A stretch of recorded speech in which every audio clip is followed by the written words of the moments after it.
Olá, bom dia, meu querido irmão, minha querida irmã. Chegou aquela hora especial, vamos estudar a lição? Lição número 5. Hoje é sexta-feira, 30 de janeiro. Estudo adicional. Mais perto de Cristo estará aquele que, na terra, mais profundamente viveu o seu abnegado amor. 1 Coríntios 13, 4 e 5. Amor que leva o discípulo, como ocorreu com o Senhor, a dar tudo, a viver, trabalhar e sacrificar-se até a própria morte, pela salvação da humanidade. Essa disposição foi manifestada na vida de Paulo. Ele declarou: "Para mim, o viver é Cristo, pois sua vida revela Cristo aos seres humanos. E o morrer é lucro. Lucro para Cristo. A própria morte mostraria o poder de sua graça e atrairia as pessoas a ele." O Desejado de Todas as Nações, página 436. Não está longe o tempo em que a prova envolverá a todos.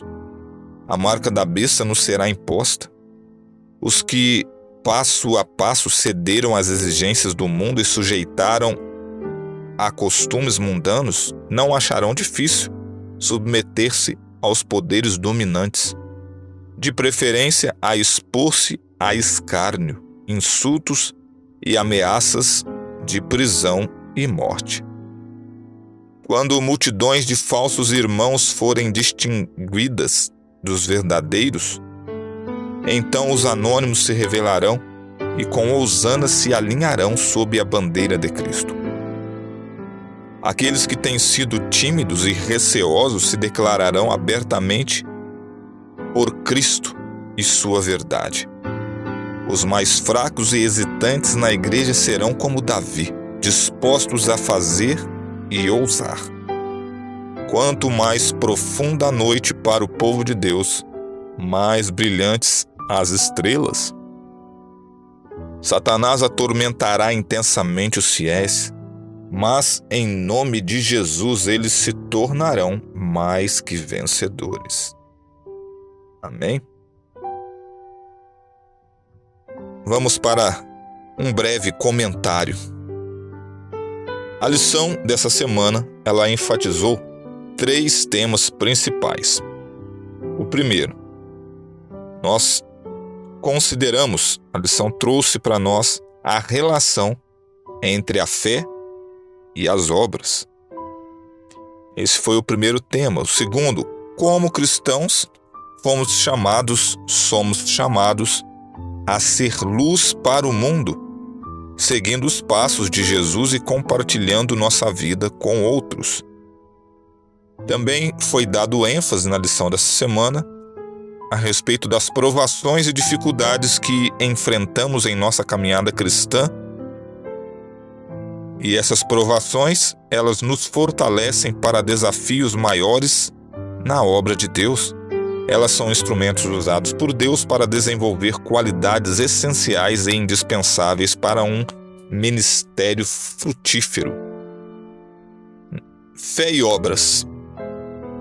C.S. Lewis fez a seguinte e instigante declaração sobre a relação entre fé e obras.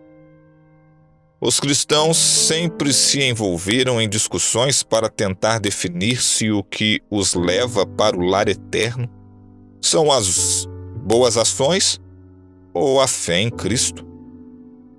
A Bíblia parece realmente selar a questão quando reúne as duas coisas em uma só sentença surpreendente.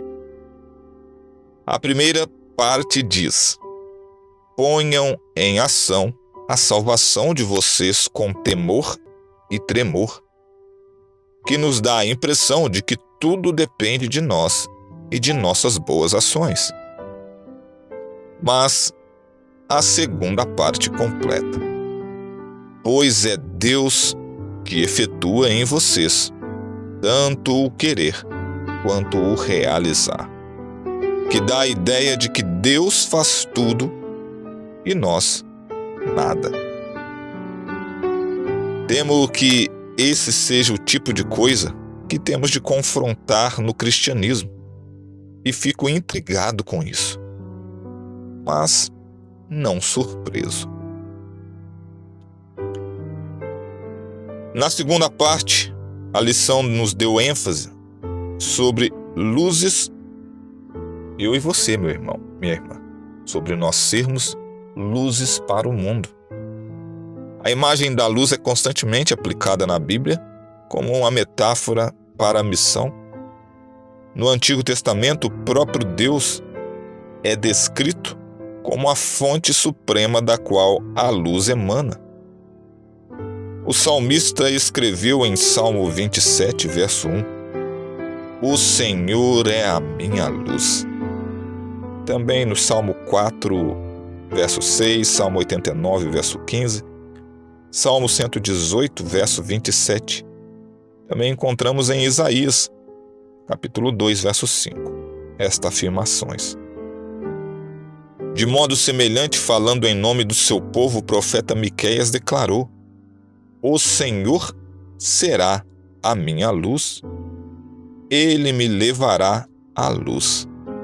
Miqueias, capítulo 7, versos 8 e 9.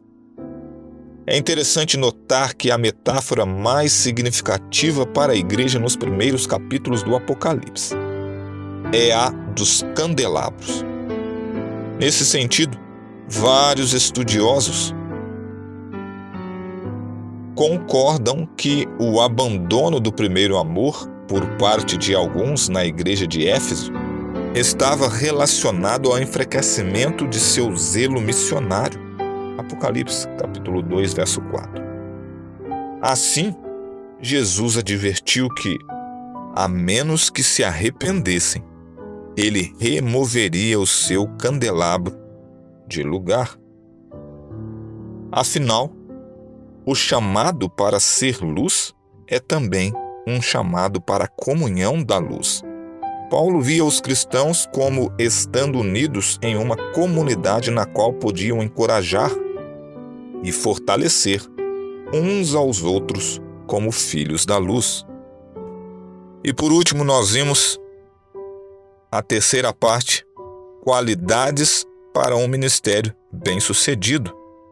Nós vemos os exemplos que nós devemos seguir, Foi nos apresentado o exemplo de Timóteo e de Epafrodito. A partir da descrição de Timóteo e Epafrodito em Filipenses 2, 19 a 30, é possível inferir várias qualidades essenciais para um ministério bem-sucedido, frutífero. Paulo retrata Timóteo como alguém que, primeiro, tinha o mesmo sentimento. Segundo, importava-se sinceramente com os outros. Terceiro, buscava os interesses de Cristo Jesus. Quarto, possuía um caráter provado.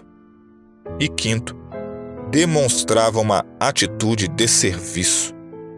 A palavra grega traduzida como mesmo sentimento é isopsichon, que ocorre apenas no Novo Testamento. Ela também aparece uma vez na Septuaginta, no Salmo 55, verso 13, onde é traduzida como meu igual. Quanto a Epafrodito, Paulo primeiro o apresentou em relação a si mesmo. E ele disse: ele era um irmão, cooperador e companheiro de lutas. Isso indica que Epafrodito era um companheiro muito fiel e leal.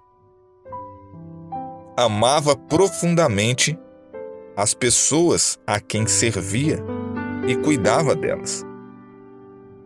Epafrodito foi um líder cristão tão comprometido que, por causa da obra de Cristo, ele quase morreu, arriscando a própria vida. Esses homens deram tudo pela obra de Cristo. Deus também espera que entreguemos o nosso melhor. Amém? Amanhã, na parte da tarde, daremos início à lição número 6, confiança somente em Cristo. Até lá, um forte abraço, paz e graça.